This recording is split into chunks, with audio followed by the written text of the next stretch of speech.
Misalnya kayak, udah kita mau bikin ini di target 2025, 2026 gitu. Ininya tuh belum clear dan juga belum clear sumber dayanya. Jadi semua orang tuh dapat pekerjaan yang, bukan semua orang, pegawainya mendapatkan pekerjaan yang banyak, berlimpah, dan juga mungkin ada dari segi kesehatan mental atau mentalnya mereka itu nggak ada waktu tenang. Jadi selalu ngerasa warning gitu loh, kayak selalu dikejar target. Kayak urgent gitu. Iya. Ya. Harus now gitu ya. Iya, itu kan berarti kan capek banget ya.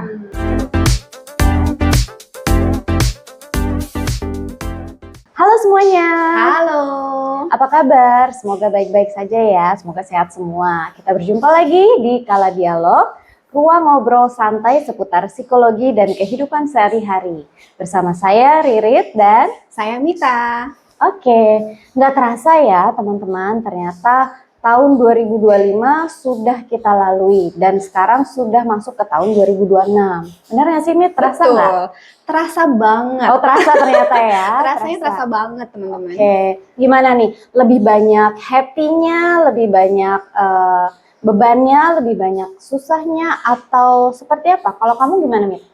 Aku kombinasi kayaknya, semuanya ada ya, semuanya nyampur dari yang paling bikin happy, paling bikin kaget gitu ya, sampai paling sedih juga ada gitu. Jadi semua yang terjadi di 2025 ini benar-benar mewarnai hidupku. Oke. Semoga tahun 2026 nanti, which is sudah kita jalani di hari ini ya, berjalan jauh-jauh lebih baik. Gak hanya untuk kita, tapi buat teman-teman semua. Iya. Oke. Nah, mungkin teman-teman ada yang juga mengalami masa-masa yang nggak mudah ya, Rit ya, di 2025 gitu. Terutama tahun-tahun yang cukup berat terkait dengan beban hidup mungkin. Ya, bisa. Contoh spesifiknya adalah terkait dengan pekerjaan. Nah, mumpung di tahun baru, pengennya kan kita punya semangat yang baru ya. Ya. Apapun itu pekerjaannya, harapannya teman-teman semua ini punya semangat yang lebih baru, lebih termotivasi gitu ya, sehingga mencapai tujuan-tujuan yang jauh lebih baik terkait dengan pekerjaan. Tapi tidak bisa kita pungkiri juga bahwa ternyata masih banyak di antara kita yang masih merasa stres mungkin terkait pekerjaan, Red. Benar. Ya, atau terkait lingkungan kerjanya. Ya, mungkin pekerjaannya masih oke-oke aja gitu ya, tapi lingkungan sekitarnya dan akhirnya akan mempengaruhi bagaimana performa orang tersebut di pekerjaannya. Nah, yang paling sering dibahas apa, Red, biasanya? Biasanya stres, terus burnout di tempat kerja. Tepat sekali. Gitu ya. Kayaknya menarik ya kalau kita bahas tentang burnout. Di tahun baru bahas burnout, kenapa tidak gitu ya? Karena sekali lagi semangat kita adalah membawa energi yang lebih positif, yang lebih baik lagi, sehingga pekerjaan kita juga jauh-jauh lebih baik ke depannya. Iya benar, jadi kita bisa mengawali tahun 2026 dengan lebih baik, lebih fresh, lebih termotivasi di tempat kerja. Betul. Gitu ya. Nah, supaya kali ini ngobrolnya lebih menarik dan juga kita dapat ilmu yang lebih bermanfaat, kita kali ini akan mengundang teman kita. Beliau adalah seorang psikolog dan sekaligus sebagai praktisi di suatu perusahaan atau instansi yang banyak menangani tentang human resource, people development, ya. Betul, human resource, people development, dan counseling gitu ya. Nanti akan berbagi pengalaman dan ilmu tentang burnout di tempat kerja. Wah, pas banget. Oke, langsung aja kita kenalan dengan teman kita ya. Yuk. Hai Dim, apa kabar? Baik Kak. Alhamdulillah. Cerah banget ya karir tukanya ya. Ya alhamdulillah kena sorot kali ya. Sekarang gimana nih, lagi sibuk apa?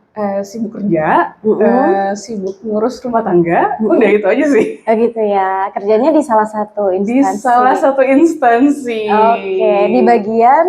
Nah kebetulan sekarang tuh aku lagi di bagian karakter building dan counseling dan pelatihan. Jadi kayak agak macem-macem nih kerjaannya. Oke, menarik Human banget. resource-nya itu mungkin sebelumnya yang di swasta, nah itu pengalaman di human resource gitu. Oke, udah lama jadi ya berkecimpung di bidang people development. Oke, tadi di awal nih, Din, sempat kita bahas, kan ini baru masuk 2026 ya. Yes.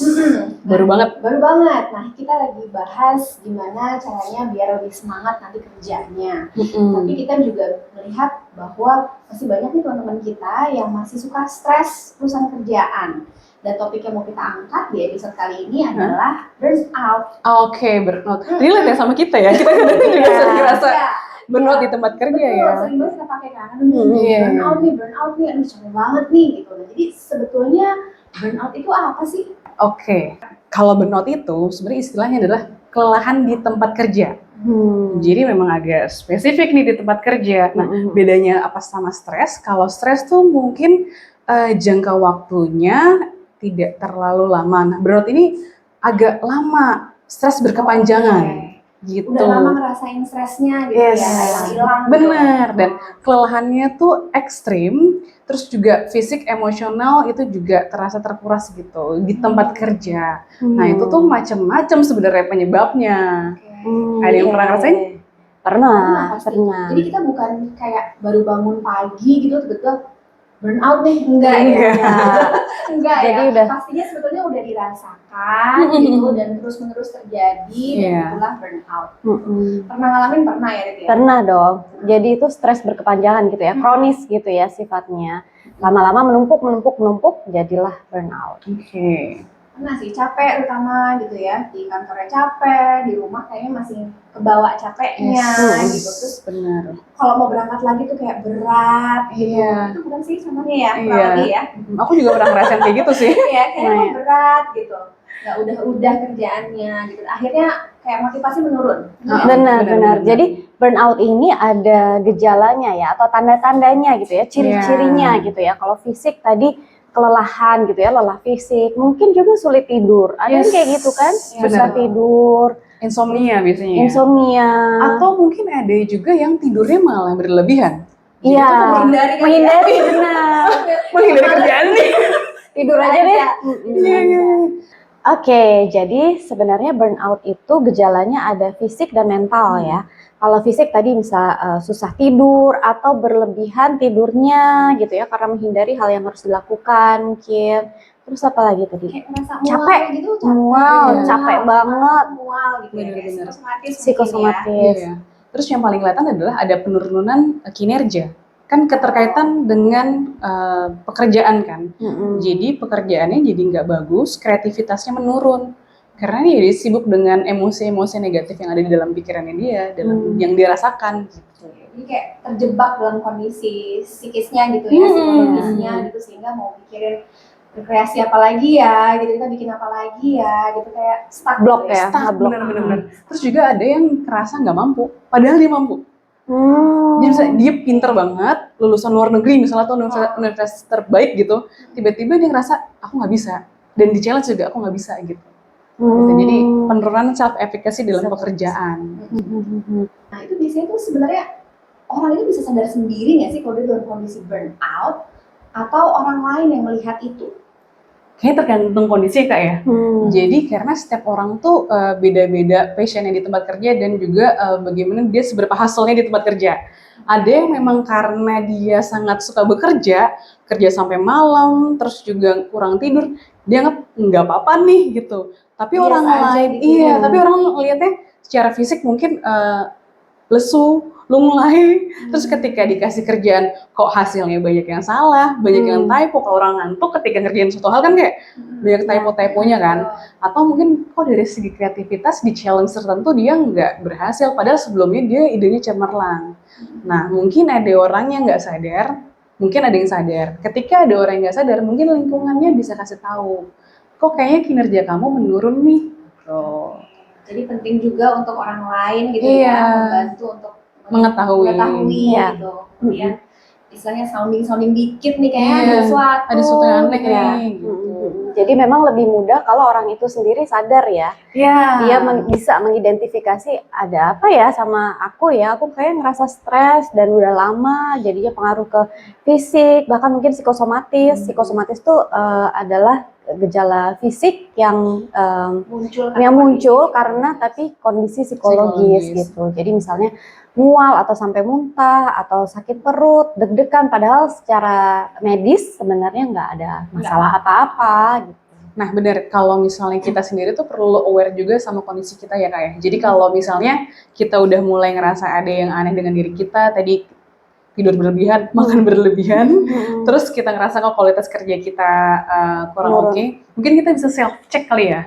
Jadi kayak sebelum berangkat kerja hari Senin apa yang dirasain ya, apa yang dirasakan dan apa yang diharapkan nih, nah apa yang dipikirkan. Nah kalau misalnya memang kita ngerasa nggak nyaman, bangun pagi aja nggak nyaman, mungkin ada sesuatu gitu. Nah ketika kita udah self check berarti kita ada hal yang lain gitu ya. Iya tentang pekerjaan dan evaluasi juga kinerja kita dan juga mungkin kualitas kita kerja dan juga evaluasi juga seberapa banyak sih beban yang kita terima gitu dan berapa banyak yang dihabiskan dalam waktu 1 minggu.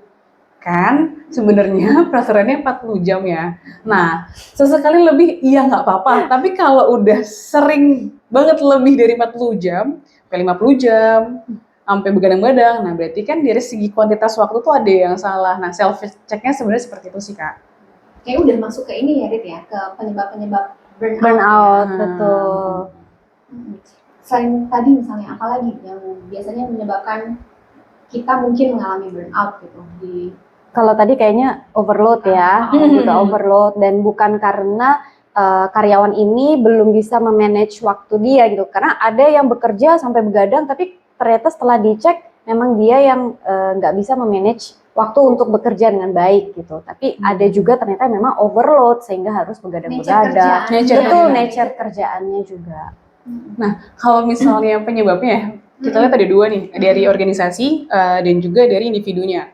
Kalau dari organisasi sendiri sebenarnya tadi kadang-kadang perusahaan tersebut, bukan kadang-kadang, banyak ya organisasi itu membuat satu strategi, mereka belum secara tajam mau kemana, kemudian belum dipetakan jangka panjang, menengah, pendek, terus belum dipetakan juga sebenarnya resource-nya itu yang dibutuhkan seberapa banyak people-nya, orangnya, cukup atau enggak, atau peralatannya juga oke atau enggak. Nah, mungkin kombinasi itu akhirnya beban kerjanya ketika tidak dihitung secara clear, beban kerja di setiap individu banyak gitu.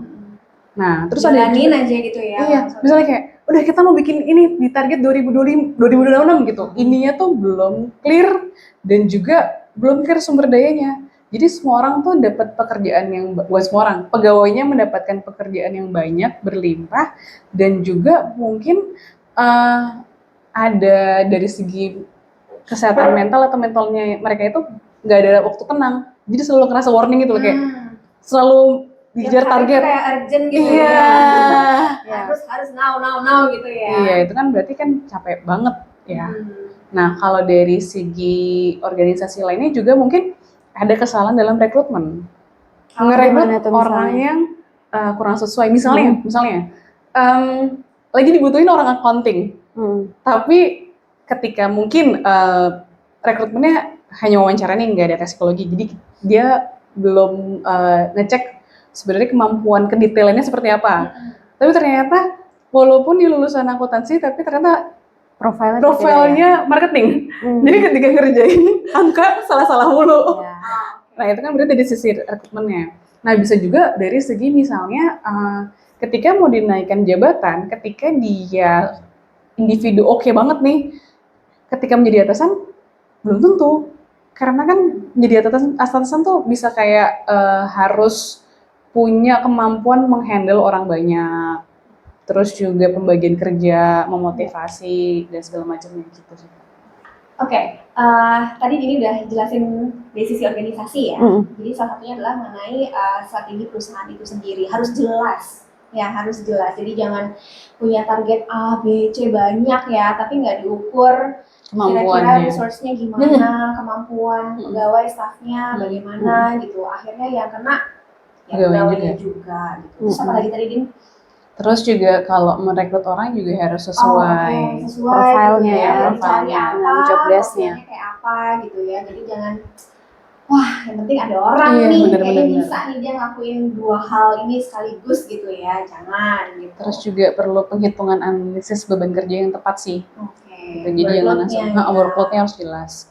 Oke. Jadi jangan sampai akhirnya membebani, toh nanti yang terkena dampaknya organisasi itu sendiri Iya. kan, karyawannya nggak bisa optimal gitu karena pekerjaannya terlalu banyak. Banyak. Oke. Ada lagi nggak ini? Kalau dari Dari organisasi cukup sih Kak. Cukup, oke. Gitu.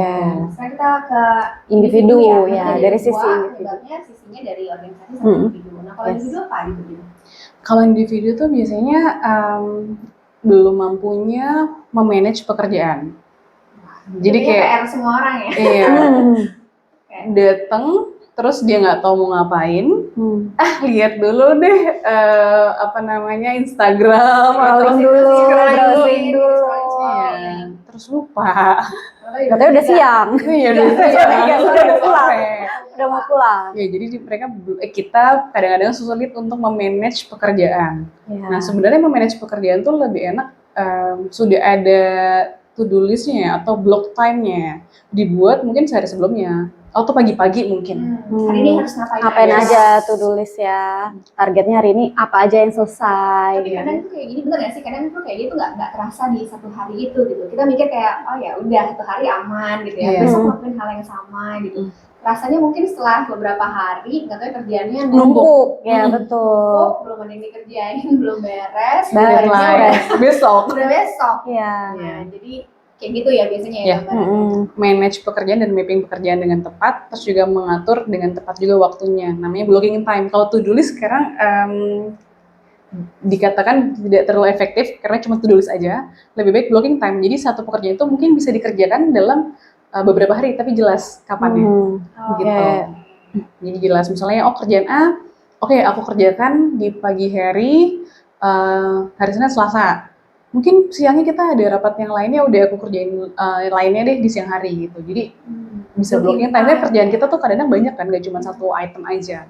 Nah, kemudian yang kedua adalah nggak bisa mengatur dengan ini tugas-tugas pribadi, personal.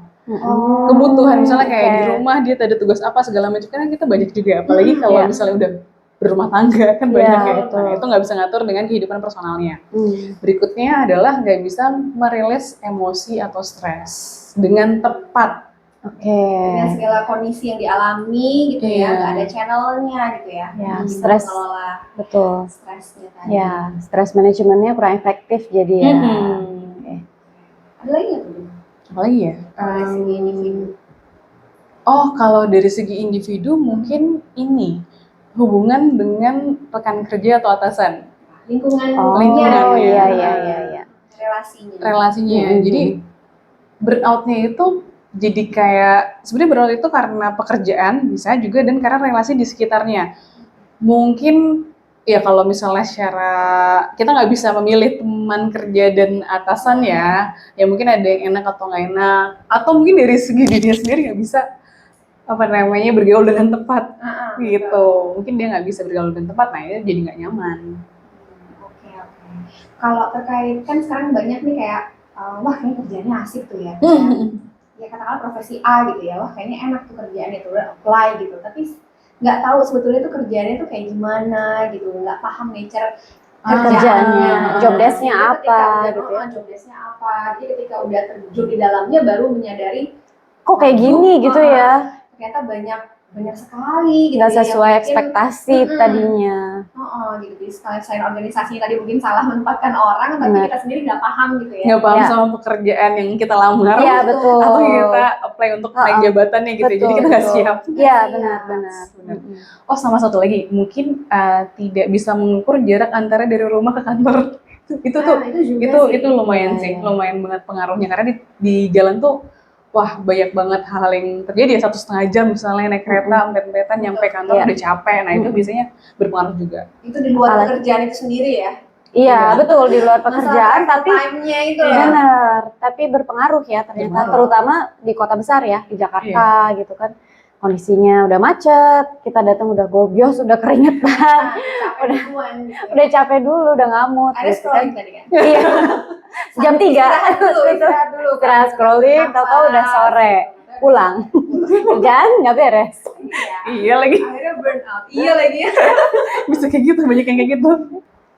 Oke, nah sekarang cara untuk mengatasi burnout itu sebenarnya gimana ya, Din ya?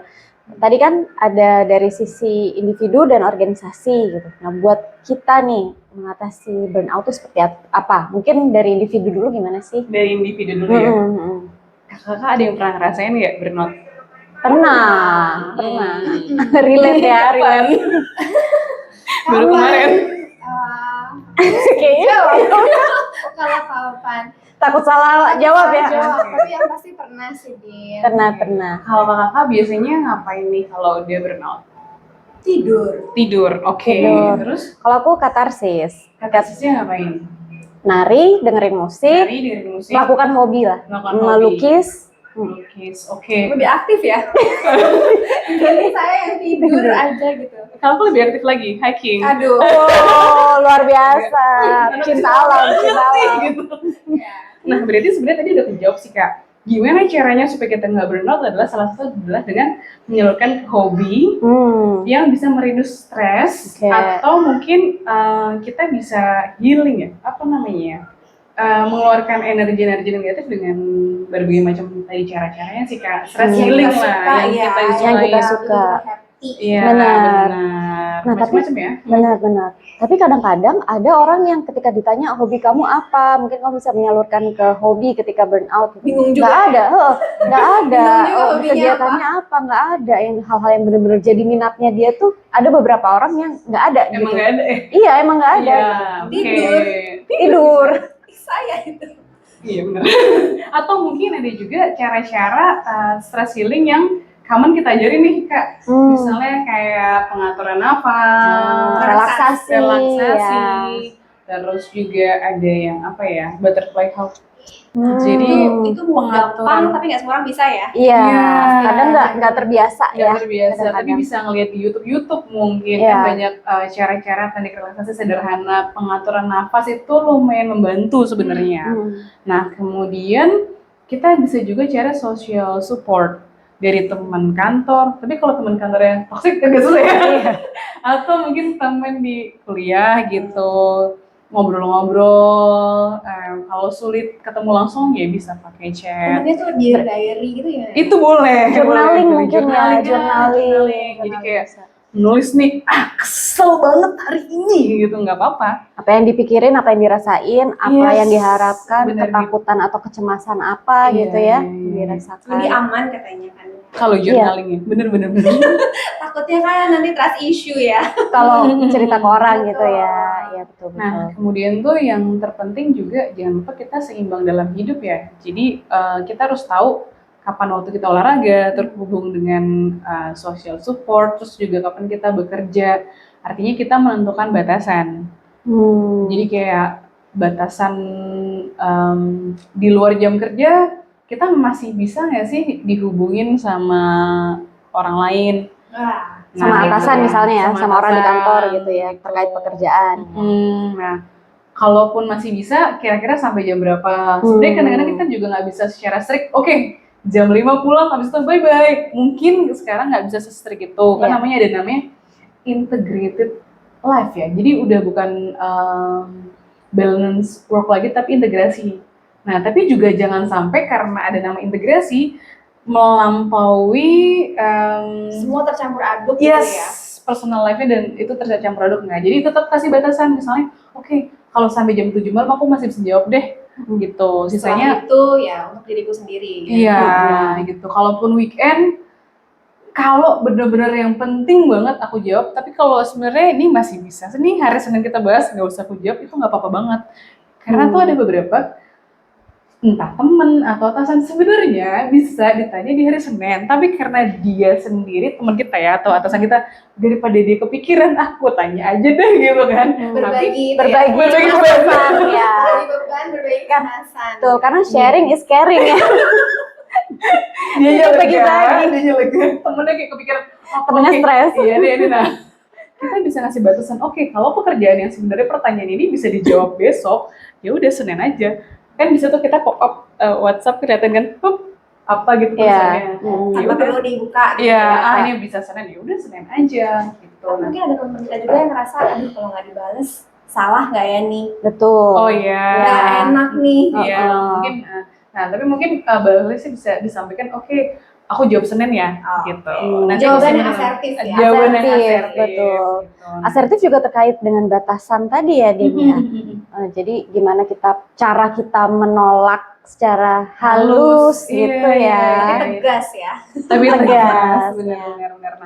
Nah, jadi kita bisa menyampaikan juga misalnya kalau ada orang yang minta bantuan atau kita diberikan tugas tambahan, kita bisa menyampaikan bahwa oke, dalam 1 triwulan ini kan biasanya kan kalau KPI itu triwulan ya, ada yang triwulan juga, ada yang 6/6 bulan sih. Nah, aku mungkin masih bisa bantu untuk project ini 1 project aja nih, gitu. Di luar pekerjaan rutin gitu. Atau mungkin kalau misalnya sehari-hari diminta tolong dalam seminggu nih, misalnya aku ada waktu mungkin dari jam 4 sampai jam 5 di 1 jam aku bisa bantu apa. Jadi lebih enak ngasih taunya, tidak menolak secara full, tapi juga kita nolong, tapi kita nggak kayak lilin menerangi orang lain, kitanya meleleh gitu. Ya. Jadi kita memberikan solusi buat orang lain juga, tapi kita juga menyampaikan batasan ya. Iya, Batasannya segimana gitu. Aku bisa bantu sampai sini aja, segini di jam sekian, porsinya sekian gitu. Terus juga yang terpenting adalah kita harus efektif dan efisien dalam semua aspek kehidupan, terutama pekerjaan sih Kak. Jadi misalnya kayak, oke, pekerjaan ini saya kerjakan biasanya 3 jam, tapi ternyata 3 jam itu isinya apa nih yang tadi kita bahas kan? 2 jam scrolling, 1 jam kerja. Nah, kita bisa evaluasi diri sebenarnya pekerjaan kita tuh udah efektif atau belum. Misalnya, oh ternyata belum, mungkin kita bisa pakai teknik-teknik Pomodoro teknik yang 25 menit kerja fokus, terus 5 menit istirahat. Atau mungkin bisa kita lihat Jangan kebalik lainnya. Jangan kebalik. 5 menit kerja fokus, 25 menit istirahat. Nah, balik lagi setelah 5 menit jadi lebih lama. Lebih lama. Iya. Nah, terus kita bisa lihat juga tools apa sih di kantor yang bisa membantu untuk mengefektifkan pekerjaan. Misalnya kalau boleh pakai ChatGPT ya nggak apa-apa. Kalau misalnya tidak melanggar kode etik atau mungkin tidak melanggar dari kegenuine atau keaslian kita, sebenarnya nggak apa-apa. Terus juga ada tools apa lagi sih yang bisa digunakan. Nah, itu benar-benar pro efektif dan efisien. Dalam kehidupan sehari-hari juga. Jadi misalnya, oke, aku biasanya kalau dandan lama nih, setengah jam sendiri di kantor gitu kan. Tapi ternyata sebenarnya dandan cukup 5 menit aja kalau nggak perlu ketemu klien gitu. Dandannya namanya ChatGPT kan. Cara Ini ya langkah-langkahnya, step-stepnya apa gitu itu ya. bisa untuk mempersingkat kita dandan itu bisa juga. Ada yang lebih praktis gitu. Ada yang lebih praktis misalnya gitu sih Kak. Terus, oh iya, kalau dari segi pekerjaan sendiri, kita tuh kadang terlalu atau bisa aja sibuk karena hal-hal yang tidak penting. Hari ini tuh capek banget, tapi ternyata nggak terlalu penting yang kita kerjakan. Nggak produktif juga sebetulnya gitu ya. Ini capeknya kemana nggak jelas. Iya benar. Nah, bisa aja kita tuh perlu pakai kalau nggak salah tuh ada teori namanya Pareto yang 80/20. Jadi kita mengerjakan suatu hal yang penting banget untuk menyelesaikan masalah-masalah lainnya. Nah, nanti mungkin ada pembahasan Pareto sebenarnya lebih ke organisasi dari segi organisasi secara keseluruhan ya. Nah, nanti bisa aku bahas terkait dengan bagaimana cara atasnya dari segi organisasi. Oke, langsung aja mungkin tadi individu ada lagi nggak? Cara mencegah dari sisi individu? Kalau dari gue sih cukup deh. Kalau Kayaknya dari itu kakak ya. ada lagi nggak? Kurang lebih sama sih cukup. Nah, sekarang kita mungkin bahas dari sisi organisasi nih. Apa yang bisa dilakukan organisasi atau perusahaan untuk mencegah atau mengatasi ya supaya karyawannya nggak burn out, mencegah supaya karyawan nggak burn out dan mengatasi kalau sampai ada karyawan yang burn out, itu apa yang bisa dibantu dari sisi perusahaan? Dari sisi perusahaannya. Nah, tadi pertama-tama ya harus bikin good organization, maksudnya dari segi tata kelolanya harus bagus, arahnya harus jelas mau kemana, terus juga harus disiapin people-nya, strateginya juga harus jelas, beban kerjanya harus clear untuk di manage sistemnya, terus rewardnya juga. Nah itu good organisasinya harus clear dulu. Nah kemudian ketika lagi menentukan suatu target, yang ketika ada suatu masalah organisasi, lihat dari sisi Pareto tadi yang utamanya apa sih? Aku tuh pernah ada analogi gini Kak, misalnya ada perusahaan yang menjual atau punya restoran Padang, tiba-tiba dia customernya kurang nih yang datang. Nah, misalnya karena memang rempah-rempah rendangnya ini ternyata beda supplier. Nah, dia harus tahu sebenarnya masalahnya tuh di rempah-rempahnya. Tapi kalau perusahaan yang nggak tahu, misalnya tiba-tiba dia nyediain tari piring lah, terus tiba-tiba ngeganti semua karyawannya atau ngasih seragam yang bagus lah. Tapi sebenarnya itu kan kayak nggak terlalu Bukan penting. jawabannya. Bukan ya. jawabannya. Nah, kadang-kadang tuh perusahaan belum tahu apa sih sebenarnya akar Akar masalahnya gitu. apa? Kalau udah tahu akar masalahnya kan yang lainnya nggak perlu dikerjakan. Yang penting sih yang pentingnya ini gitu. Terus Itu lumayan berat ya tapi ya. lumayan berat, Iya. lumayan berat, Dari lumayan. aspek organisasi memang Iya. perlu harus betul-betul melihat sendiri, evaluasi juga mungkin Iya. ya. Tadi kan kalau individu kan self check ya, organisasinya juga perlu ngecek juga gitu. Bener. Apakah sistemnya sudah oke atau belum, atau jangan-jangan ya sistem itulah yang menyebabkan karyawannya mengalami burnout. Burnout. Terus pembagian kerja juga harus tepat ya. Kadang-kadang tuh ada karyawan yang oke, malah dikasih kerjaan lebih banyak dibandingkan yang lain. Mumpung Iya. dapat yang oke. Benar. Iya, jadi nggak rata dari 5 bawahan, satu nih yang benar-benar dikasih terus karena dia memang kerjanya bagus. Nah, sebenarnya ya tadi kemampuan dari segi leadership-nya juga harus dipupuk dengan baik. Gimana cara tadi ada pekerjaan, pembagian kerjanya dengan baik, dia harus bisa memapping pegawainya, terus juga punya strategi jangka panjang, jangka pendek, nggak selalu deadline. Gitu. Kadang ini deadline nih, padahal kalau kita lihat enggak, ini bisa direncanain dari jauh-jauh hari gitu. Nah, kemudian berarti kan tadi ada leadership itu penting sih. Jadi harus kita menentukan leadership tepat. Nah, dari segi individu sendiri sebenarnya kalau kita mau berlatih, kita harus berlatih jadi leadership yang tepat. Untuk adik-adik mahasiswa harus ikut organisasi dari sebelum kerja. Karena itu penting Latihan banget. ya. Iya, aku menemukan beberapa atasan yang memang kurang bagus dalam manage people-nya karena memang dulu dia nggak pernah ada pengalaman gitu. Kalau perusahaan ngelihat bahwa oh ini orangnya berpotensi, tapi mungkin dia belum ada leadership ya, disediakan ruang untuk berkembang di bagian leadership yang mungkin bisa jadi pimpinan proyek tertentu sebelum dia naik. Nah itu penting banget. Ditandem dulu lah ya. Iya, betul. Ya, sampai siap. Sampai siap. Iya.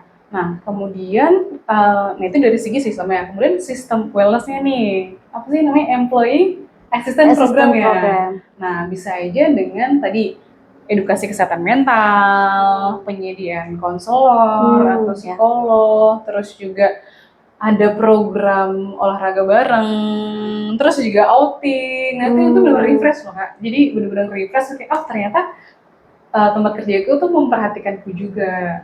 Tapi jangan sampai salah ya, jangan sampai salah dalam arti ketika ada suatu masalah burnout, jawabannya edukasi kesehatan mental atau outing.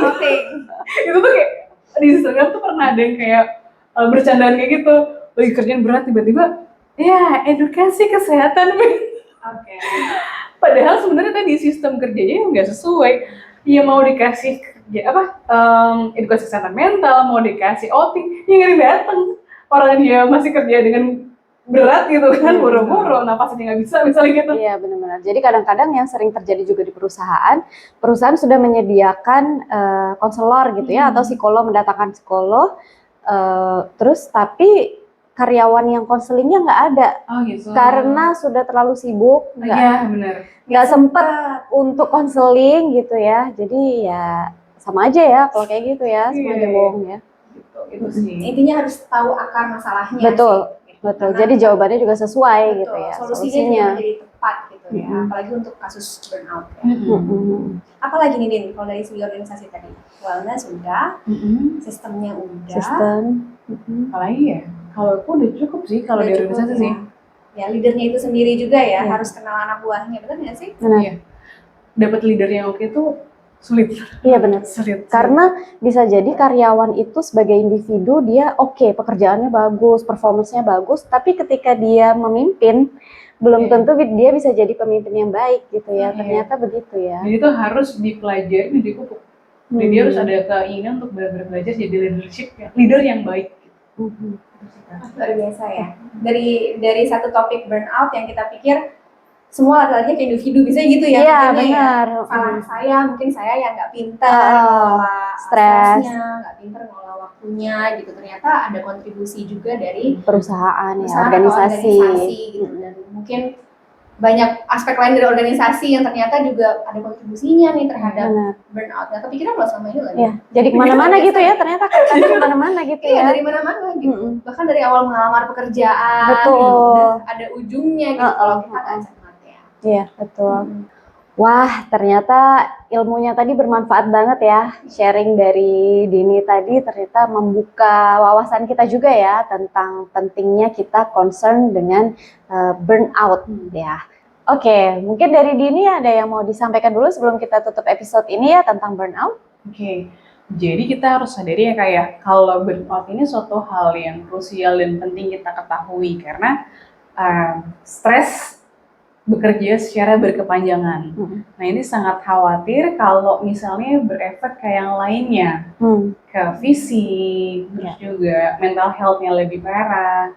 Jadi misalkan ini sudah berkepanjangan, jangan khawatir untuk menghubungi pihak-pihak profesional, misalnya konselor dan psikolog gitu. Jadi bisa di rumah sakit atau di klinik. Gitu Oke, jadi bisa segera dibantu ya, jangan Iya, sampai benar. berlarut-larut dan merugikan diri sendiri. Betul. Sampai kondisinya Iya. udah Buruk gitu ya. Bener banget.